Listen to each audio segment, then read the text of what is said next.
করেছেন, তাকে নির্যাতন করা হয়েছে, তাকে কারারুদ্ধ করা হয়েছে, তাকে দীর্ঘদিন কারারুদ্ধ করা হয়েছে। আপনাদের ভালোবাসে উনি ফিরে এসেছেন, আপনাদের সেই ভালোবাসে উনি বাঁচতে চান। আমাদের মা আপনাদের সুদিন দেখতে চান, আমাদের মা আপনাদের দোয়ায় মহান আল্লাহর রহমতে বাঁচতে চান, আপনাদের দোয়ায় বাঁচতে চান। আপনার দোয়া করে রাখবেন মহান আল্লাহ আমাদের মা খালেদা জিয়াকে বাঁচিয়ে দিন, আপনাদের মা খালেদা জিয়াকে বাঁচিয়ে দিন, আপনাদের মা খালেদা জিয়াকে বাঁচিয়ে দিন। আমাদের সারা বাংলাদেশের সকল মাকে বাঁচিয়ে দিন, যারা অসুস্থ সকলকে বাঁচিয়ে দিন, যারা সকলকে বাঁচিয়ে দিন। আমাদের নির্বাচনটা দেখার জন্য বাঁচিয়ে দিন, নির্বাচনের প্রার্থী হিসাবে ওনাকে জিতিয়ে দিয়ে বাঁচিয়ে দিন।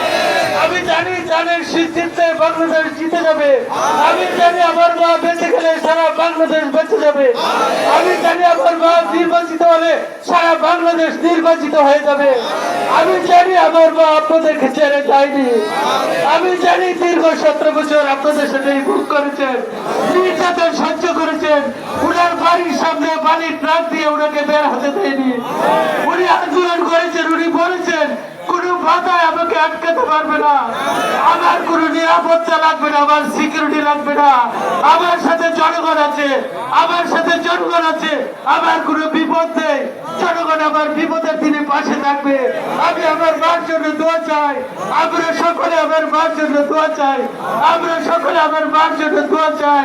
হে মহান আল্লাহ, হযরত মুহাম্মদ মুস্তাফা সাল্লাল্লাহু আলাইহি সাল্লামের কাছে লাখ কোটি দরুদ আর সালাম পৌঁছে দিন। হে মহান আল্লাহ, হযরত আদম আলাইহিস সালাম থেকে শুরু করে যত গাউস কুতুব আউলিয়া আম্বিয়া উলামা কেরাম সহ যত মুমিনাত নরনারী যারা কবরে সজ্জিত সকলকে মাফ করে দিন আল্লাহ।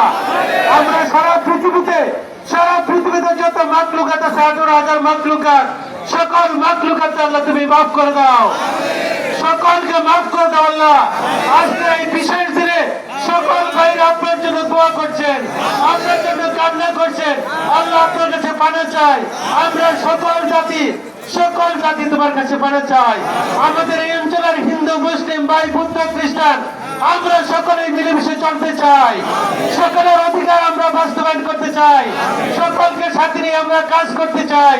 আমাদের সেখানে ব্যবসায়ী শ্রমিক সকল শ্রেণী পেশার মানুষকে আমরা কাছে পেতে চাই, আমরা সকলকে স্বাধীনভাবে কাজ করতে চাই, আমরা এই দেশে আরো কর্মসংস্থান বাড়াতে চাই, আমাদের এই এলাকায় উন্নয়ন উৎপাদনের রাজনীতিকে আরো বাড়িয়ে দিতে চাই।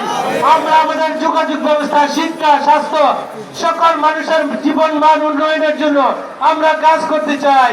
অতীতেও আমরা কাজ করেছি, সামনেও কাজ করতে চাই। আমাদের মাকে আমাদের সাথে কাজ করার সুযোগ দিন, আপনাদের সেবা করার আবার সুযোগ দিন।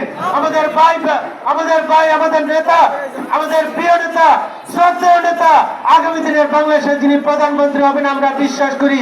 যদি আপনি সেই বিশ্বাসকে কবুল করেন, আমাদের সেই প্রিয় নেতা জনাব তারেক রহমানকে দিয়ে সারা বাংলাদেশের সেবার মান বাড়িয়ে দিন, সকল শ্রেণী পেশা মানুষের জীবনের মান উন্নয়ন বাড়িয়ে দিন।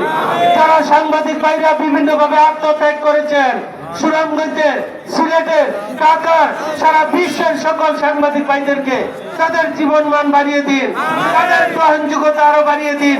তারা স্বাধীনভাবে সাহসিকতার সাথে আমাদের বাংলাদেশে আন্দোলন সংগ্রামে ভূমিকা রেখেছেন, ভূমিকা কভার করেছেন। তারা সাহসিকতার পরিচয় দিয়ে প্রথমের আন্দোলনে ভূমিকা রেখেছেন, তাদেরকেও মাফ করে দিন, তাদেরকেও সহযোগিতার হাত বাড়ান, তাদের কল্যাণে ভূমিকা রাখেন। আবারও আমি আমাদের প্রিয় মা বেগম খালেদা জিয়ার জন্য সকলের কাছে দোয়া চেয়ে আমি আমার বক্তব্য শেষ করছি। ধন্যবাদ সকলকে। আমিন আমিন ইয়া রাব্বুল আলামিন।